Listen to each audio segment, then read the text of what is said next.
I don't like clowns.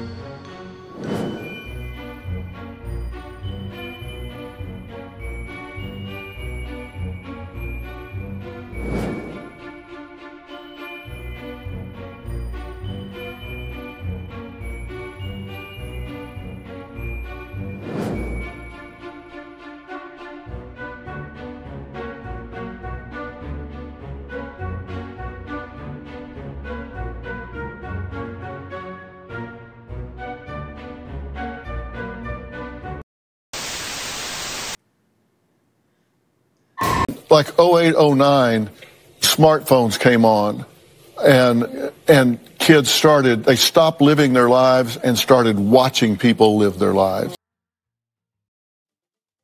And so we saw the biggest spike and the highest levels of depression, anxiety, loneliness, and suicidality since records have ever been kept. And it's just continued on and on and on. And then COVID hits 10 years later, and the same agencies that knew that are the agencies that shut down the schools for 2 years. Who does that? Who takes away the support system for these children?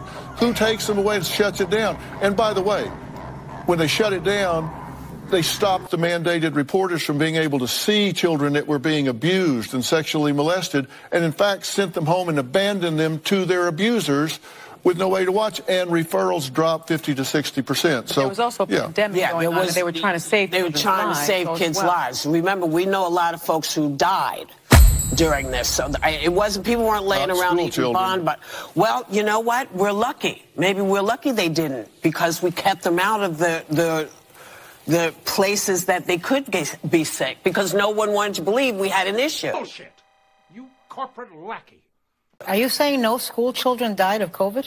I'm saying it was the safest group. They were the less vulnerable group, and they suffered and will suffer more from the mismanagement of COVID than they will from the exposure to COVID. And that's not an opinion, that's a fact.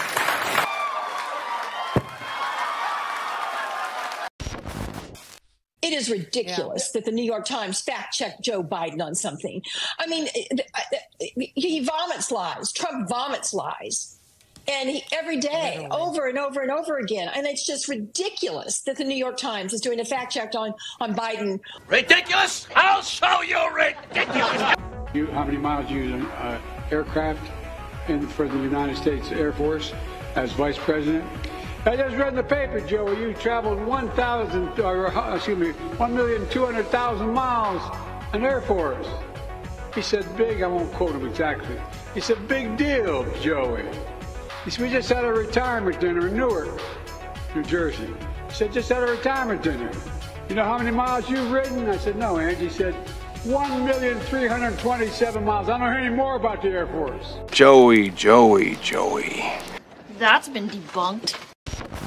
I think that men need to toughen up, and I think if men were forced to be homeless, they would learn how to be better men. Because that's what made men manly in the past, was having to build houses and stuff. If we just made men be homeless for like a year, I think it would fix a lot of problems. That would be so good, especially because we don't force men to do military anymore like they used to. They make them homeless for a year. Let's see how they fucking make them just figure it out, and make them homeless in a country where they don't know the language, and that way they really have to go through something, and then maybe they can like be appreciative.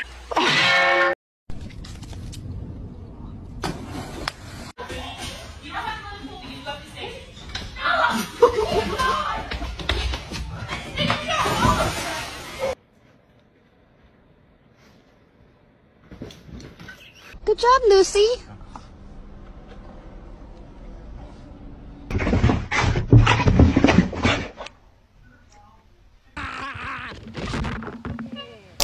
It is a messed up world.